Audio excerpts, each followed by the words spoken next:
Hello everybody, it's Julia here from the Highly Sensitive Tarot, and I'm back.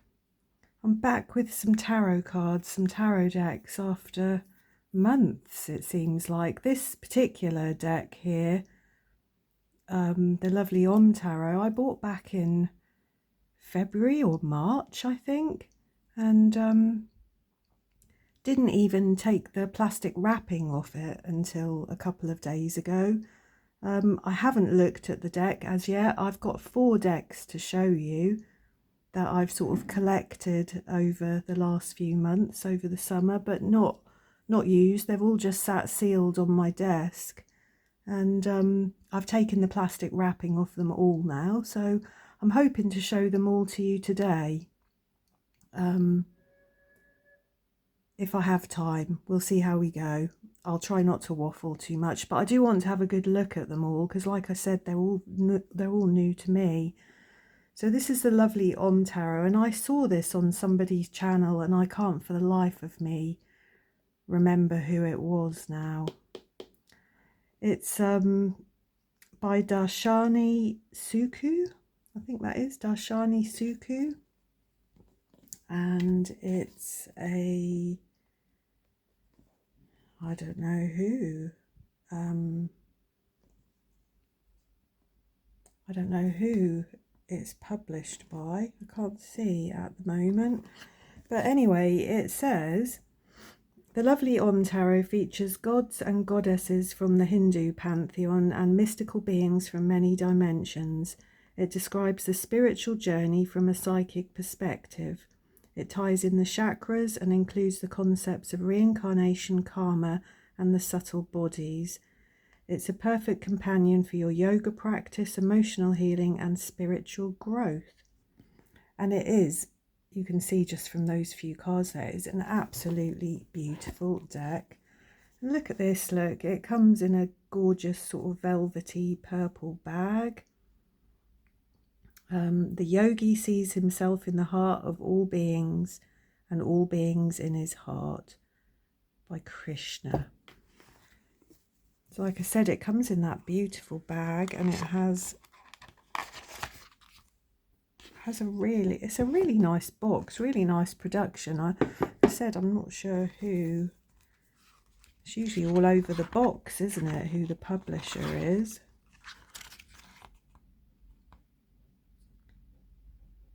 Published by Darshani Suku. Wow. First edition, July 2021, copyright 2021. And it's a beautiful little guidebook as well, actually. We've got a little introduction, the major arcana. We've got discs, cups, wands, and swords. About the author and the artist. Let's see who it is. So she's an intuitive psychic with over 25 years experience. She grew up in a yoga ashram, a holistic community. She's a watercolor artist. Wow, what a talented lady. This book, this deck, everything about it is beautiful. I remember seeing it on somebody's channel like last year sometime and just being desperate for it, and I found it on Etsy in the end. I think it was about £50 in the UK, so it's not a cheap deck, but it's a really well put together little production and deck, especially if you're interested in chakras. And you know, there's lots and lots of little illustrations, explanations about various things if you're not entirely sure who the gods are in this deck. We've got Rama, Shiva, Ganesh, Krishna, lots of connecting to your cards, some little spreads. And then with the cards, we've got the morning sun, flowers. Oh, these are So she's giving you an explanation for all of the symbology on the cards, which is really nice. Yeah. So let's have a look at the cards. Such a nice bag. And the bag inside is gold. Look at that, look. It's beautiful. I don't normally keep my cards in bags, to be honest, because if I can't see them, it's like they don't exist for me. And if they're in a bag, it's like I forget about them. I'm far better if I can see the box and see what it is. So that's the backs, which is not, you know, nothing exciting. The cards are nice. They're nice and slidey. They're quite a big size. Let's get my Tarot of the Abyss here and just see how they figure against that. So yeah, they're about the same length, but a little bit wider, aren't they? Yeah.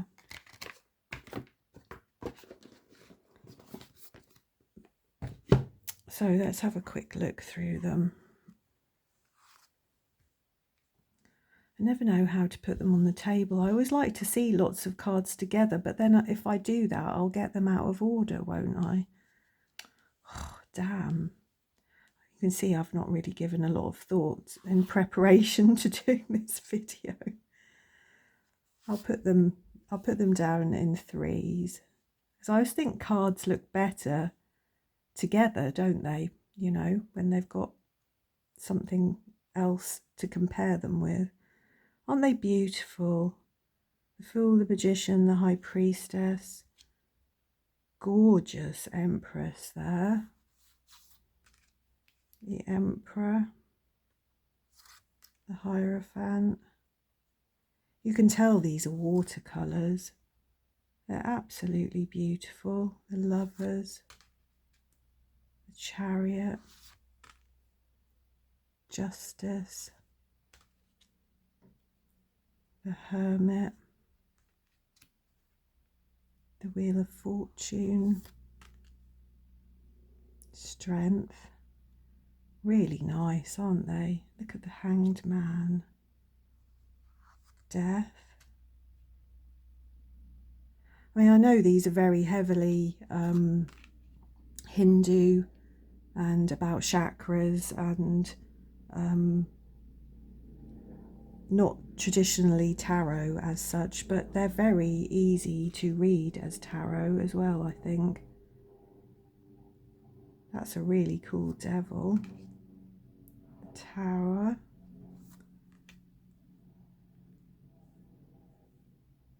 She's done such a lovely job with these, hasn't she?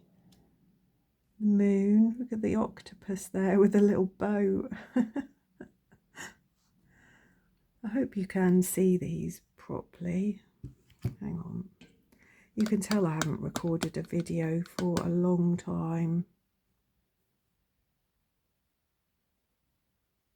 There we go. The Sun. Wow, look how bright that is. The Aeon. Eon. I'm never sure how to pronounce that. It's Judgment, obviously. The World. That's very pretty, isn't it? Then we've got the Queen of Discs. Then we have a Knight of Discs. A Prince of Discs. And a Princess. So that's not Rider-Waite-Smith, is it? That's more Thoth, isn't it? Thoth. I'm pretty sure that that's the format that Thoth has, isn't it? That we have. Well, there's no king here, is there? I'm not sure about that. I don't really have particularly many Thoth decks. I tend to stick quite religiously, really, to Rider-Waite-Smith decks, so I'm not sure. Two of discs, sorry, three of discs. These are beautiful. Four of discs.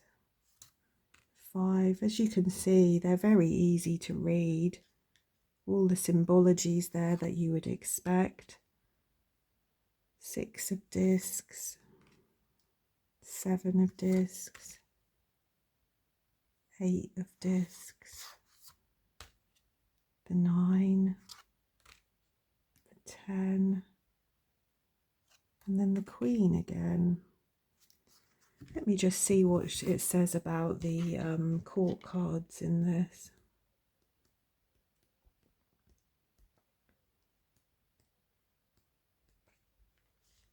What does it say?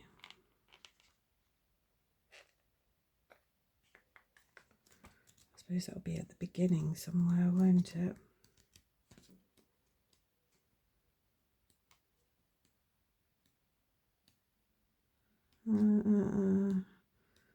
Where are we? So, discs.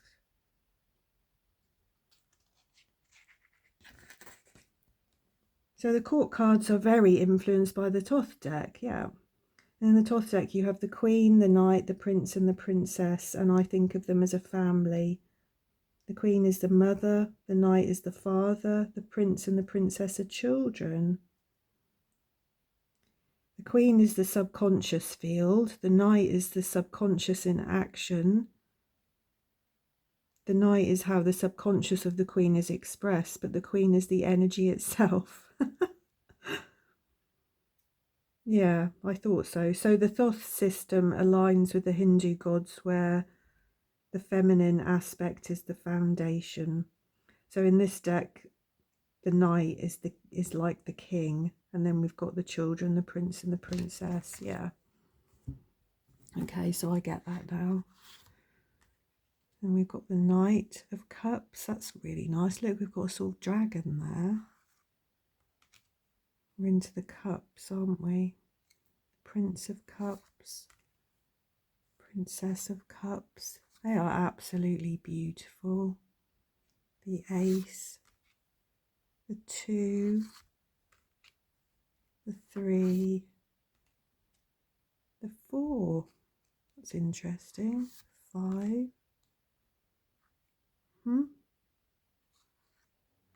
6. That's gorgeous. 7. I did remember reading just now that she said she doesn't read reversals with her deck because she feels that there's enough of the more sort of positive and negative energies throughout this deck anyway. And I tend to agree. I don't ever read reversals. 10 of Cups. So look at the beautiful foxgloves. Wow. Queen of Wands, looking gorgeous.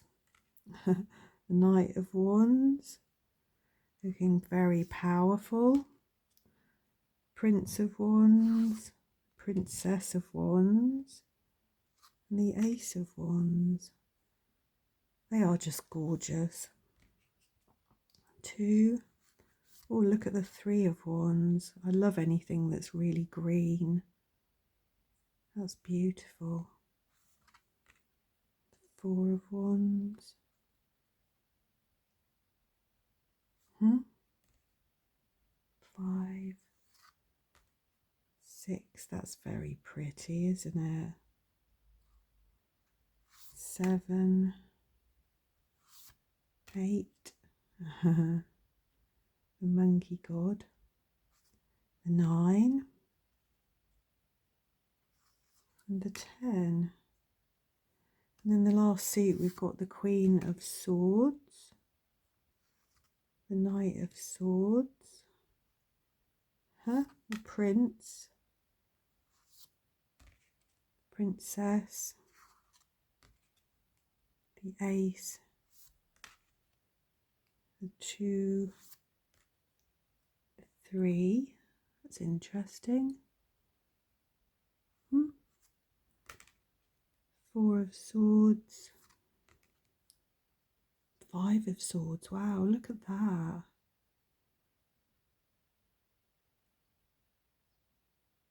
That does not look nice, does it? 6 of Swords, 7 of Swords,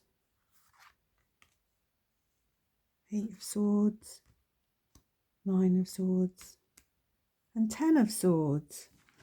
Let's give these a quick little shuffle, and I'll pull one and I'll read from the book. And I think what I'm going to do is I'm going to do this video in 2 parts, because like I said, I've got 4 decks. I think I'll do 2 today and 2 another day, just because I haven't got that much time. I've got some worries at the moment with some ill health in the family, so yeah, I wanted to come on and have a look at my decks. I've been quite excited actually, it's been a long time. So these shuffle nicely, even with my terrible shuffling. Right, let's pick one. So what have we got? The Chariot. The Chariot. These cards are just beautiful. I love the watercolours of them. Here we are. So what have we got? Let's put that over there. So it says the driver is the will, the force, the heart, the one who holds the reins. The horses are the mind and senses, the masculine and feminine energies. The bridge is the difficult, narrow path, the way over the abyss. And the ocean is the subconscious fears and dangers. In the Chariot card, one learns about self-control. The 2 horses representing the mind and emotions need direction so that the chariot is not pulled in all directions and toppled over. If the mind is weak and distracted, the personality is ruled by passions and instincts. One is like a chariot without a driver. The emotions and the mind are 2 vastly different energies. They naturally want to go in different directions. Isn't that the truth? In their raw states, emotions are instinctive and pleasure-driven, and the mind is impressionable and lazy.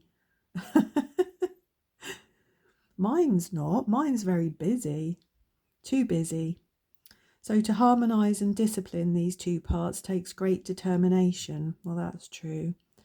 A person who can harness the forces of their mind and emotions will find enormous energy and support towards accomplishing their goals. When this happens, you become one-pointed and unstoppable. Whenever you take a big step, you are entering the unknown. Oh, excuse me, I'm getting a froggy throat. Let's have a drink. Many fears must be faced. In this card, we see a long and treacherous road that spans over a deep abyss. This can be experienced as the dark night of the soul. The mind must calm the fears and the heart must lead to the mind. To make this journey, the horses must be tamed and controlled by the charioteer. So developing self-control and willpower is a huge step in one's personal and spiritual development. The abyss below is scary, but the heavens above are always there to help and offer support. So when you get this card, pull all your energies together and focus on doing your absolute best. Set goals for yourself, starting small so that you don't get discouraged, and then keep going. Call on the divine energies above for strength and endurance. Well, I really like that. That's really practical, helpful, thoughtful. Yeah, I really like that. So let's just put that to one side. That is a gorgeous deck. I'm really happy with that. And then I think we'll have a look at the Mindscapes tarot. Like I said, I've got 2 other decks that you'll have seen in the thumbnail, but I'm going to do a part 2 to this video because I just don't feel I've got the time. So this is Hay House. I think this was released only just recently. It says it reimagines the tower in the style of a classic landscape paintings, hand-drawn in oil pastel. Each card opens a portal to a magical realm of forests, seas, mountains and ancient cities. where the landscape changes as the seasons and years passed. More than a divination tool, this intuitive deck and guidebook filled with actionable advice, journal prompts and affirmations is a catalyst for personal growth and a source of creative solutions to life's challenges. This is by John A. Rice. So, nice little box, nice little guidebook as you would expect. That's the inside of the guide of the box. This had been on my wish list for ages, so I was really pleased to see that this had been released. So that's the back of the cards. Let's have a look at the little book. So John A. Rice is an award-winning actor, writer and artist. I was going to say I've never heard of him. His work is sold in more than 35 countries. He runs a shop in New York. You can find him on social media. So the little book, let's put that to the side. It's an 80 card deck, actually. So we've got an introduction, imagery and symbols, reading the cards. We've got the major and the minors, and then we've got branches, tides, spires and stones. I wonder if branches are wands, tides are cups, spires are swords maybe, and stones pentacles perhaps. So yeah, this is copyright 2025. There's an introduction here. Imagery and symbols. He talks about the colours here, like red gives life, power and energy. White highlights purity and innocence. Note about the sigils. Oh yeah, the cards have got little sigils in the corners.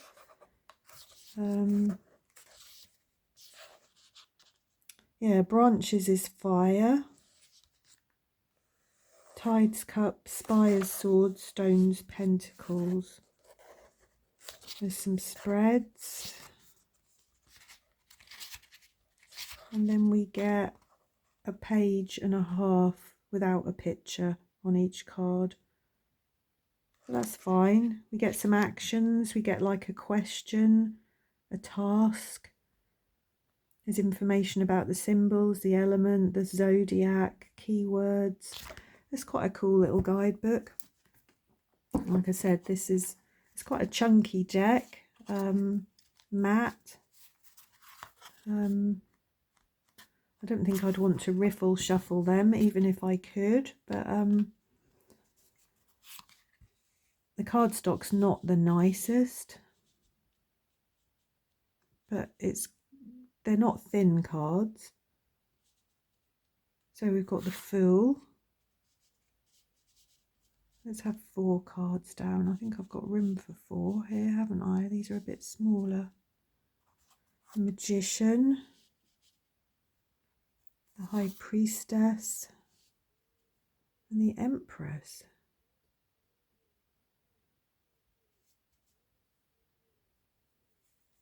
Really interesting, aren't they? I think this is a deck that I'm going to have to really spend some time with and study, I think.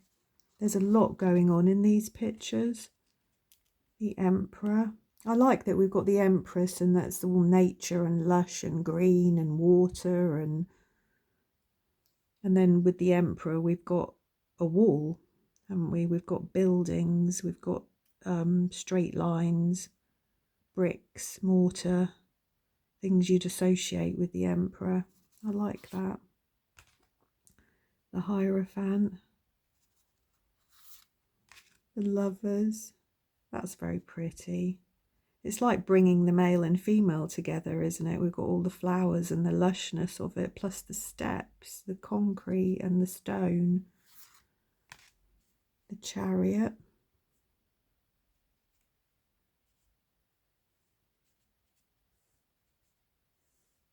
Sorry, I'm faffing about, aren't I? I always want everything to be so neat and tidy on my table, and I'm so rubbish at doing it. Strength. Little people against this vast mountain. The Hermit. Bless. The Wheel of Fortune, a spider's web. That's really cool. Justice. I like that. The Hanged One. I shall have to read about that one. That's interesting. Death. Oh, it's like an old battlefield. Temperance. The volcano and the lava going down into the sea. The Devil. Yeah. All the trappings of our lives. The Tower. The Star. That's beautiful. The Moon. That's nice. I like that. There's some beautiful colours in this. And the sun. Look, the sunflowers. Judgment. Oh, the World. And then the extra two cards, we've got the catacombs, and the Great Work. Let's have a quick little look to see what he meant by those.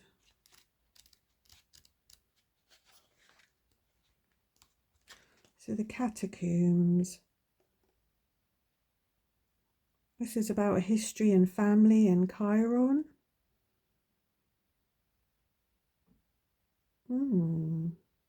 Hidden below the surface of our lives are people and stories from long ago that shape who we are today. Through descending the crooked ladders may be frightening, even painful. One must go down to come up the other side. Notice the elephant above the door, a symbol of family. Remember, ghosts from the past always manifest in the present. For better or worse, they must be dealt with. The Great Work is the North Node. In the shadow of a mountain range glows a small town, its lights mimicking the cosmic dance in the sky above. You're part of that dance.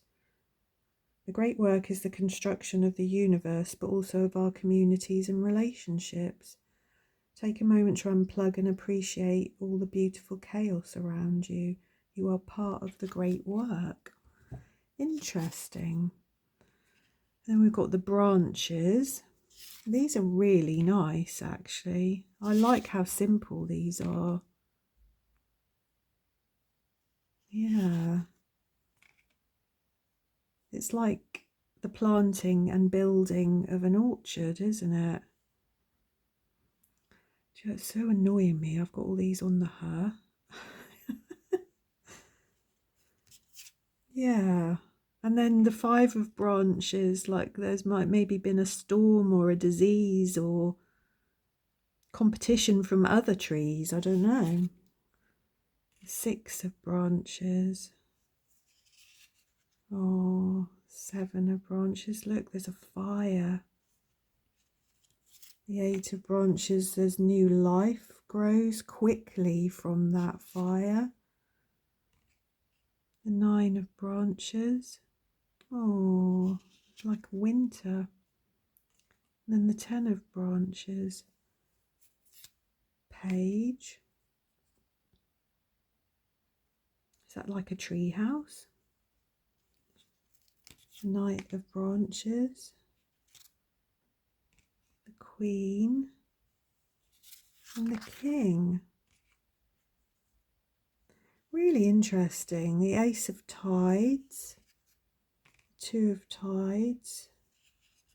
So it's like sunrise and sunset, maybe. Three of Tides, 4, beautiful.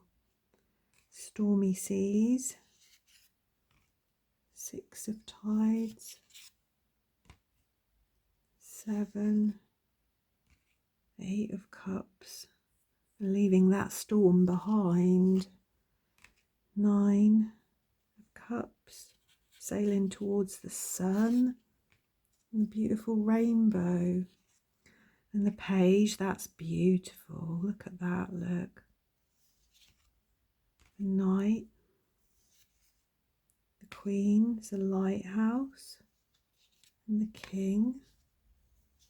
Like I said, I think this is a deck that I'm going to have to really spend some time with. I think I shall look forward to this. It'd be really interesting to know why John has chosen the images that he has. And then the Swords. We've got mountains, haven't we? Spires. Wow. 5 of Swords. 6. Beautiful. 7. 8. That doesn't look so nice, does it? Neither does that. The 9 and the 10. It's dead. It's not good. And then up in a balloon above the mountain. Up in a plane above the mountain, that looks like. That looks like a nest. That looks like someone's climbed to the top of the mountain and put their flag in. The Ace of Stones, so that's Pentacles. It's like the start of a city, this, isn't it? The 4 of Stones, the 4 of Pentacles, the 5 of Pentacles. Oh, somebody trying to escape, I think, this dust storm or something there. 6 of Stones. 7, 8, beautiful 9 of Stones. You'd like to live there, wouldn't you? The 10, Page, the Knight. That's beautiful. Wow, the Queen of Stones. I would like to live there. And then the King of Stones. So, again, let's put them all together, give them a quick little shuffle, and I'll pick one. And again, they shuffle quite nicely. They're nice cards in my hand. Not too big. As I said, I'm a rubbish shuffler. So you don't need to see that.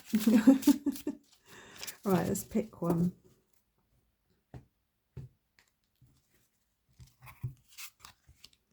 Nine of Branches, so that's the 9 of Wands, isn't it? Let's have a look what it says.